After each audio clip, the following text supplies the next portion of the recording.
मी तुम्हाला सर्वांना योग्य वेळ सांगीन त्यावेळेला घोषणा द्यायच्या. तोपर्यंत आपण शांत राहा. आज अनेक वर्ष रखडलेल्या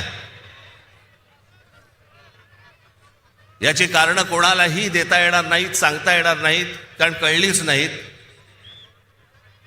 की इतकी वर्ष या निवडणुका घ्यायला का लागल्या, कशासाठी लागल्या. 4 वर्षापूर्वी मुदत संपून देखील या महानगरपालिकेच्या निवडणुका का होत नव्हत्या. मला असं वाटतं की का होत नव्हत्या हे पहिल्यांदा याचं उत्तर हे आत्ताच्या सरकारने दिलं पाहिजे. आणि मग इतक्या वर्षानंतर ज्या वेळेला निवडणुका होत आहेत त्याच्यानंतर ज्या प्रकारचा गोंधळ या महाराष्ट्रामध्ये आत्ता सगळा सुरू आहे,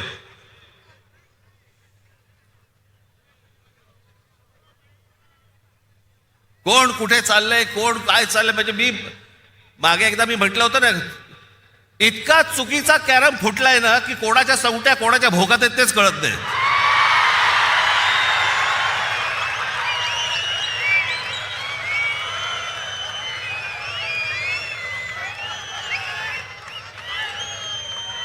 प्रत्येकाला विचारलं लागतं आज कुठे. काही जण तर वेडे पिसे झालेत, वेडे पिसे. त्या दिवशी मला कळलं, कोणीतरी एकाने छाननीच्या वेळेला, म्हणजे ते फॉर्म भरायची तारीख मुदत निघून गेली होती फॉर्म भरायची, छाननीच्या वेळेला समोरच्याचा एबी फॉर्म घेतला आणि घेऊन या महानगरपालिकेच्या निवडणुका का होत नव्हत्या. मला असं वाटतं की का होत नव्हत्या हे पहिल्यांदा याचं उत्तर हे आत्ताच्या सरकारने दिलं पाहिजे. आणि मग इतक्या वर्षानंतर ज्या वेळेला निवडणुका होत आहेत त्याच्यानंतर ज्या प्रकारचा गोंधळ या महाराष्ट्रामध्ये आत्ता सगळा सुरू आहे,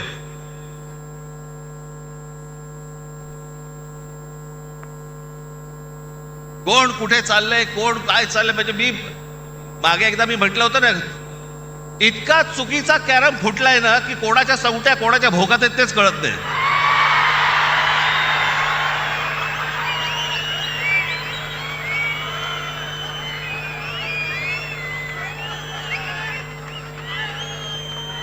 प्रत्येकाला विचारलं लागतं आज कुठे. काही जण तर वेडे पिसे झालेत, वेडे पिसे. त्या दिवशी मला कळलं, कोणीतरी एकाने छाननीच्या वेळेला, म्हणजे ते फॉर्म भरायची तारीख मुदत निघून गेली होती फॉर्म भरायची, छाननीच्या वेळेला समोरच्याचा एबी फॉर्म घेतला आणि गिळून टाकला. बरं, वेळ नव्हता, दिवसही नव्हते. एखादा दिवस मिळाला असता तर सकाळी बाबा वाट तरी बघता आली असते त्याची की एबी फॉर्म बाहेर येईल, बाहेर येईल, बाहेर येईल, मग नंतर फॉर्म भरू. ती वेळ नाही दिली. कोणत्या थराला गेलेत निवडणुका. या महाराष्ट्रामध्ये 60-60, 70-70 माणसं उमेदवार सत्ताधारी पक्षाचे बिनविरोध निवडून येतात.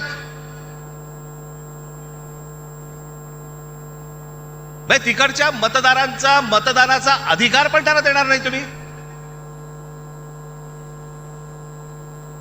काही वेळेला तर दहशतीतून आणि काही वेळेला जास्तीत जास्त वेळेला तर पैसे. काय आकडे ऐकतोय. कोणाला 1 कोटी, कोणाला 2 कोटी, कोणाला 5 कोटी. आमच्या कल्याण डोंबिवलीच्या तिथे एका काय ते प्रभाग असतात, त्या प्रभागामधल्या 3 जणांना, एका घरातले 3 जण उभे आहेत एका प्रभागात. काय ऑफर झाली असेल तुम्ही कल्पना पण नाही करू शकत.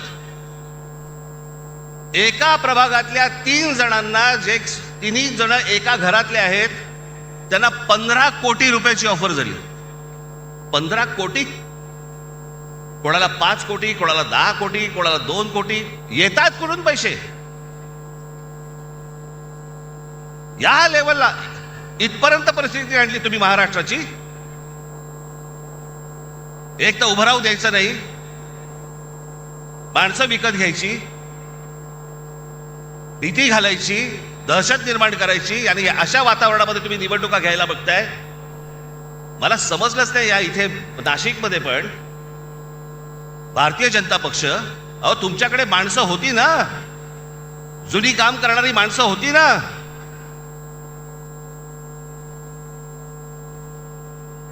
म्हणजे 52 साली जन्माला आलेला एक पक्ष, 52 साली जनसंघ नावाने,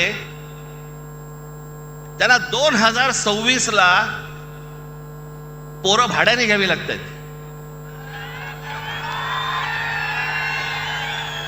तुमचे कार्यकर्ते, तुमची माणसं तुम्ही उभी केली होतीत ना, मग दुसऱ्यांचे कशाला कडेवर घेऊन नाचताय?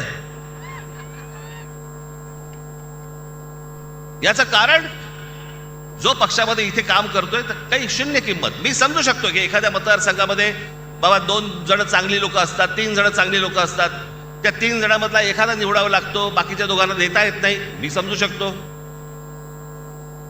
कारण जागाच एक असते. पण जी लोक सतत काम करतायत, इतकी वर्ष काम करतायत, त्यांना पूर्णपणे बाजूला सारून दुसऱ्या पक्षामधला माणूस घ्यायचा आणि त्याला उभं करायचं, हा तुम्ही त्या कार्यकर्त्याचा अपमान नाही करतात? बाहेरून माणसं लागतात तुम्हाला. बरं, ती आणतात ते काही आनंदाने येत नाही येत, रात्री पैसे पोचवले जातात.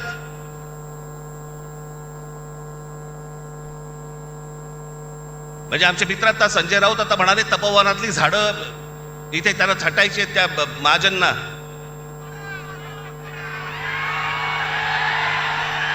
अहो लाकूड तोड्या बरा होता. त्याला देवीने पहिली विचारली, त्याची कुऱ्हाड गेली तर सोन्याची हवी का? तो म्हणाला नाही.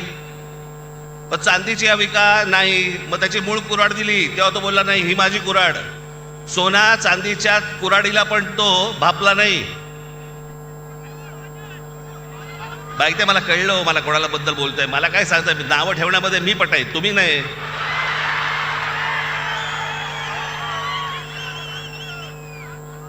पण झाडं पण छाटायची ना, पण झाडं छाटायच्या अगोदर स्वतःच्या पक्षामधले कार्यकर्ते छाटले. या पक्षामधली लोक छाटली पहिली, बाहेरून झाडं मागवली आणि ती आता पक्षात लावतायत.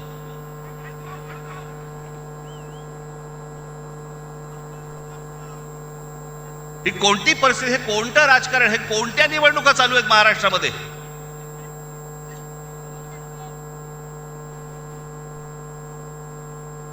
दोन 2012 साली ज्यावेळेला ज्यावेळेला इथे सत्ता आली,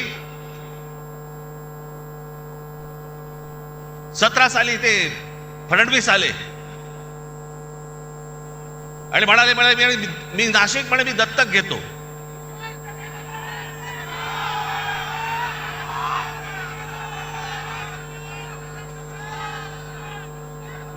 आणि त्या सगळ्या गोष्टींना नाशिककर भुलले आणि आम्ही जी कामं करून ठेवली होती ती सगळे विसरले.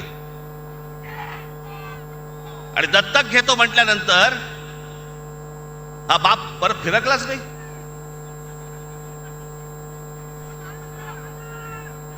काय काय गोष्टी करतो म्हणून सांगितल्या होत्या, कोणत्या कोणत्या गोष्टी करतो म्हणून सांगितल्या होत्या.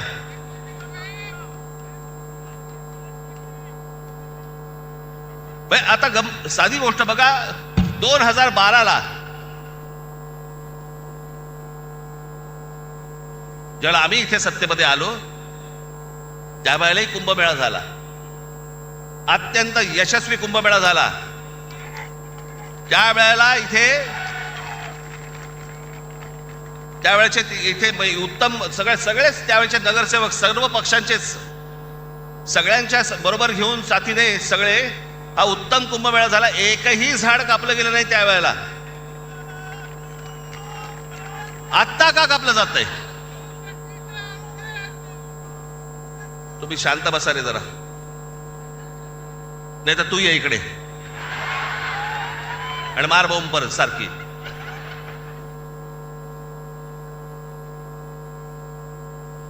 एकही झाड कापलं नाही त्यावेळेला. उत्तम सुंदर चांगल्या पद्धतीने सगळे जेवढे साधू संत आले होते त्या सगळ्यांनी सांगितलं की उत्तम कुंभमेळा झाला.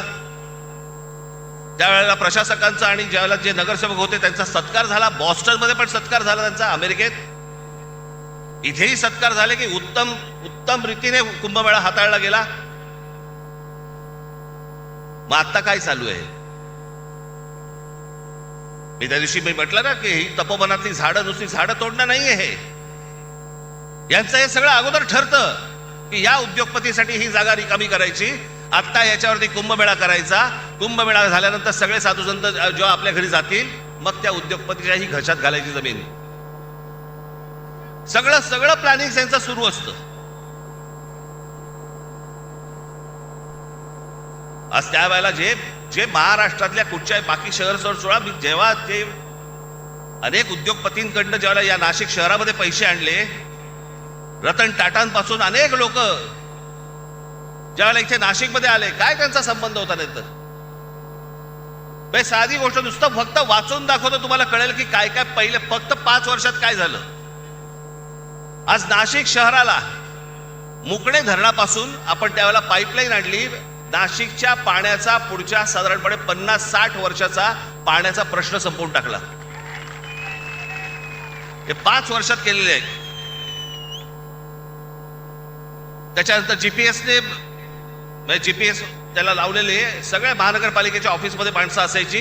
घंटा गाड्या सुरू केल्या, घनकचरा प्रकल्प सुरू केला. ज्या घनकचरा प्रकल्पाबद्दल तिकडे त्या कचऱ्यामधनं विटा, खत, सगळ्या गोष्टी आज नाशिकमधले अनेक शेतकरी घेऊन जात आहेत. तिथून जाता येताना तुम्हाला वास पण येणार नाही की इथे घनकचरा प्रकल्प आहे म्हणून. वाहतूक पेटांचं सुशोभीकरण केलं. बोटॅनिकल गार्डन इथे एक जागा होती, त्या गार्डनचं केलं. मी रतन टाटांकडे ज्यावेळेला मी गेलो ते प्रकल्प घेऊन, त्यांना आवडलं. त्यांनी मला विचारलं किती खर्च आहे. मी म्हटलं 3-4-5 कोटी रुपये खर्च येईल त्याला. डन बोल, नक्की. त्यांची सगळी माणसं लावली, सरकारकडनं सगळ्या परवानग्या सगळं आलं, कामाला सुरुवात झाली आणि प्रकल्प वाढत वाढत वाढत वाढत गेला. त्यांचीच माणसं करत होती. शेवटी तो प्रकल्प ज्यावेळेला पूर्ण झाला त्यावेळेला रतन टाटांकडनं जवळपास 14 ते 15 कोटी रुपये टाकले गेले होते त्याच्यात. त्या बोटॅनिकल गार्डनची काय अवस्था करून ठेवली आज गेल्या 5 वर्षात. सगळं उद्ध्वस्त करून टाकलं. सगळी ती बेट उद्ध्वस्त केली, सगळ्याच गोष्टी उद्ध्वस्त केल्या. इथे तुमच्या ते चिल्ड्रन एज्युकेशन पार्क, गोदापारचं जॉगिंग ट्रॅक, स्वर्गीय माननीय बाळासाहेब ठाकरेंच्या नावाने ऐतिहासिक ते शस्त्र संग्रहालय केलं होतं, ते उद्ध्वस्त करून टाकलं. त्याच्यानंतर ही ते वॉटर कर्टन्स केली होती या सगळ्या तुमच्या पुलांवरती, ती घालवली, ती सगळी उद्ध्वस्त करून टाकली. नाशिक वरती त्यावेळेला आम्ही जेव्हा आलो त्यावेळेला 700 कोटी रुपयांचं कर्ज होतं. ही नाशिक महानगरपालिका 700 कोटी कर्ज मुक्त महानगरपालिका त्यावेळेला आम्ही करून दिली. आणि सगळ्यात महत्वाची गोष्ट, त्या संपूर्ण 5 वर्षाच्या काळात विरोधी पक्षातले लोक बसले होते, भाजपवालेही बसले होते, सगळेच बसले होते. त्या संपूर्ण 5 वर्षाच्या काळात विरोधी पक्षाकडनं एकही भ्रष्टाचाराचा आरोप झाला नाही, अशी ती महानगरपालिका होती. ज्या वेळेला हे रस्ते बांधणीचं काम सुरू होतं, उत्तम रस्ते सगळे झाले होते त्यावेळेला नाशिकमध्ये. मला हे पत्रकार सांगतात ना, दर पावसाळ्यामध्ये त्यांचे ते चॅनल मधली लोक विचारायची की मुंबई इकडचे तिकडचे सगळीकडचे इकडचे खड्डे पडतात. मी इकडचे जे कंत्राटदार होते त्या कंत्राटदारांची पहिली एक बैठक बोलवली होती आणि त्या कंत्राटदारांना सांगितलं होतं, म्हटलं हे त्याचं बजेट, तुमच्याकडे कोणी पैसे मागितले तर सांगा मला, आणि ज्या बजेटमध्ये तुम्हाला दिलेलं आहे त्याच्यामध्ये जर उत्तम रस्ता जर केला नाहीस आणि त्याच्यात जर खड्डा पडला, त्या खड्ड्यात उभा करून मारीन. उत्तम रस्ते झाले सगळे नाशिक मधले. हे होऊ शकतं, हे घडू शकतं, सगळ्या गोष्टी घडू शकतात. पण ह्या लोकांना हे करायचं नाही. 5 वर्ष दिली, हे 5 वर्षामध्ये हे देवेंद्र फडणवीस येऊन तुम्हाला काय बोलून गेले, ते काय बोलून गेले ते फक्त झालंय का एवढं फक्त मला सांगा. नाशिक निओ मेट्रो प्रकल्प, Nashik IT park, Nashik logistic park, Dwarka Nashik उड्डाणपूल, नाशिकचा बाह्य ring road, Nashik Pune semi high speed railway मार्ग, इगतपुरीला आदिवासी क्रीडा प्रबोधिनी, महानगरपालिकेतील कर्मचारी अनुशेष असे अनेक प्रकल्प त्यावेळेला त्यांनी घोषित केले की भरून काढणार वगैरे काही नाही. आणि हे म्हणे दत्तक घेणार.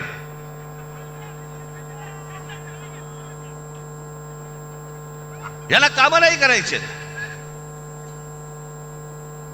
धर्माच्या नावावरती, जातीच्या नावावरती फक्त तुम्हाला भुलवायचं. आज अनेक महिला इथे आलेल्या आहेत. ती ह्याची योजना आणली, काय ती लाडकी बहिणी योजना. लाडक्या बहिणी योजनेबद्दल 1,500 रुपये दिले. महागाई किती वाढली हो. हा, ते 1,500 रुपये तुमचे 15 दिवसात निघून गेले. साधा सिलेंडर 1,000 रुपये आहे. कुठे टिकणार आहेत 1,500 रुपये. मला आपल्याला फक्त एवढंच सांगायचंय, पुढच्या ज्या पिढ्या असतील, आज तुमची मुलं असतील, आज अनेक या महाराष्ट्रामधले अनेक उमेदवार आहेत किंवा अनेक लोक आहेत, त्यांची मुलं काय विचार करतील. काय आमच्या भवितव्याकडे आमच्याकडे कोणी बघितलं नाही का. आमचा बाप विकला गेला. आमच्या आईने पैसे घेतले आणि आमच्याकडे पुढे भविष्य जे आहे आमचं, हे काही घडलंच नाही. आमची शहरं चांगली घडलीच नाहीत. शहरात राहण्यासारखं काहीच नाही. आज अनेक मुलं इथे, अनेक मुली, तरुण तरुणी आहेत, महाराष्ट्रामध्ये आहेत, देशामध्ये आहेत. का परदेशी जातात हो. कशासाठी परदेशी जात आहेत. शिक्षण तर इथेही मिळू शकतं, कदाचित नोकरीही इथे मिळू शकते, पण जात आहेत कशासाठी. सभोवतालचं वातावरण सगळं बकाल, रस्त्याला चांगले फुटपाथ नाहीत, ट्रॅफिक वाढलाय, रहदारी सगळीकडे, कशाला काही आटोक्यातच नाहीये काही गोष्टी. अशा लोकांच्या हातामध्ये तुम्ही शहरं देणार आहात. मला खरंच 2017 साली मला इतकं वाईट वाटलं की अरे म्हटलं, एवढ्या सगळी माणसं मी त्यावेळेला आणली. आनंद महिंद्रापासून, रतन टाटांपासून, सगळे अंबानींपासून सगळी लोक इथे मी आणली, जी कधी कुठच्या शहरामध्ये गेली नाही, ती ह्या सगळ्या शहरामध्ये आणली. एवढे सगळे प्रकल्प, एवढ्या सगळ्या गोष्टी उभ्या केल्या आणि उभ्या केल्यानंतर पाहायला काय मला मिळालं. पराभव. आणि ज्या लोकांनी काहीच नाही केलं गेल्या 5 वर्षामध्ये, त्यांच्या भूलथापाला बळी पडलात. आजही हेच चालू आहे त्यांचं. पैसे वाटायचे, बाकीच्या सगळ्या गोष्टी करायच्या, बोगस वोटिंग करायचं, घराघरात जाऊन पैसे वाटायचे. आज पैसे घ्यालो, किती दिवस टिकणार तुमच्याकडे, किती दिवस राहणार आहेत. पण तेवढ्याशा एका किमतीसाठी आपण अख्खं शहर दावडीला बांधतो आहोत. आपल्या चिल्ल्या पिल्ल्यांचं भवितव्य आपण दावडीला बांधतो आहोत. याचाही आपल्याला विसर पडला. कशासाठी निवडणुका लढवायच्या मग. राजकारण हा, निवडणुका हा काय नुसता खेळ बनवून ठेवला का आपण. पैसे घ्यायचे आणि मतदान करायचं आणि मग 5 वर्ष बोंबलत राहायचं की ह्यांनी काही नाही केलं, ह्यांनी असंच केलं, ह्यांनी तसंच केलं, हे खोटं बोलले. परत 5 वर्षांत परत येणार, हे पैसे वाटणार. हाच खेळ खेळायचा असेल तर खेळा बाबा तुम्ही. तुम्हाला उत्तम शहर घडवायचं असेल, उत्तम भवितव्य घडवायचं असेल, आपल्या चिल्ल्या पिल्ल्यांचं देखील त्यांना असं वाटलं पाहिजे की या शहरात राहावं, असं जर वाटत असेल, आज मी तुम्हाला सांगतोय, आज शिवसेना आणि महाराष्ट्र नवनिर्माण सेनेच्या हातामध्ये तुम्ही आज सत्ता देऊन बघा. तुम्हाला नाशिकमध्ये पुन्हा चमत्कार घडवल्याशिवाय मी राहणार नाही. हे सगळे इथे बसलेले सगळे जे आज उमेदवार आहेत, उद्याचे सगळे नगरसेवक असतील, पण सगळे जण तुम्ही जर ताकदीने आज उभे राहिलात आमच्या पाठीशी आणि बाकीच्या हप्पेकडत लाथ घातली, तो समोर बोर्ड दिसतोय मला तिकडे क्रिकेटचा, त्याच्यावर लिहिले टोटल. शिवसेना आणि महाराष्ट्र नवनिर्माण सेना यांचे नगरसेवक किती निवडून येणार, मला तिकडे 100चा आकडा पाहिजे मला त्या बोर्डावरती. कुठेही बेसावत राहू नका, कुठेही गाफील राहू नका, कुठेही विकले जाऊ नका, कुठच्याही जातीपातीच्या धर्माच्या कुठच्याही नावाखाली येऊ नका. हे शहर उत्तम करायचंय, सुदृढ करायचंय, सुंदर करायचंय, चांगलं करायचंय, येणाऱ्या पिढ्यांच्या भवितव्यासाठी चांगलं करायचंय. याच्यासाठी सगळेजण सज्ज व्हा.